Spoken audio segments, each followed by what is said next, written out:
So, in terms of sort of relationship to the other videos that looked at the wider context, I thought I'd just do several, just sort of looking at the kind of wider internal context in terms of Garth D. Not going to go into a lot of detail about it, but just basically just looking to explore the different aspects of the different pockets of space. I'll stop while this helicopter's coming over.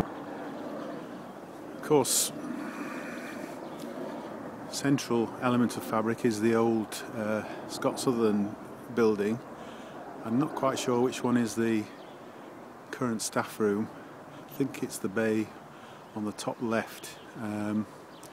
Obviously that's going to become the principal's future office, but obviously irrespective of that, the building forms an important relationship both historically and physically in terms of the site and how it subdivides it, as it does with the sort of the space and the landscape as it falls away in front of that building. It'd be interesting actually to see historically if any kind of function attached itself to that. You've also got two very majestic looking sort of monkey puzzle trees, although curiously not looking very healthy at all. I'm not an expert on trees and certainly not monkey puzzle trees, but one thing I have noticed is this seems to be quite common, and I always imagined these species were quite hardy, coming from South America I think, but anyway, interesting. I met with David McLean. He was talking about whether or not this building was going to be retained and reused. I think it would be good if that was considered seriously, because obviously from, if nothing else, from a sustainable point of view, although its proximity to trees like that, I think that's a Querbus purple Querbus or whatever, but proximity to some of these trees look a little bit too close. Interesting is that the way that a lot of the buildings are orientated, both in terms of services and facilities, the river elevation is the last one to be considered in terms of outlook, just not utilised. In addition to that, of course, with the gradients, severe gradient to the land, I mean even now it's quite difficult walking on it.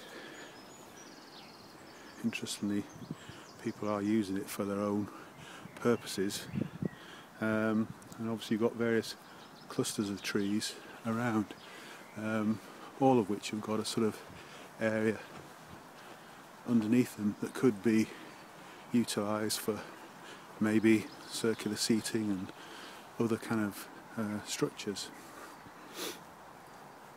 Bordering, we've got a line of what I think are very old beech trees. So on the line of the beech trees, and you can see them there running parallel to the mown grass element, suddenly the land drops away.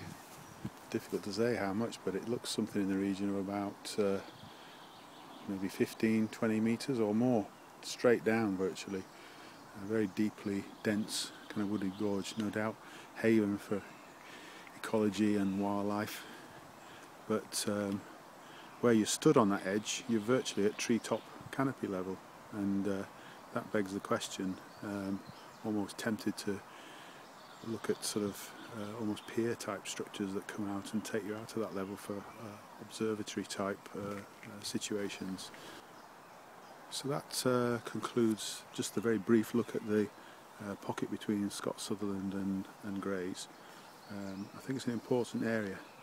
I think it's obviously, once Grays moves, which is in the short term, and in the longer term Scott Sutherland decants and the new administrative building comes here, then I think it places this part as being a very important role, possibly as a sort of future new use of the Grays site at the upper end of the site.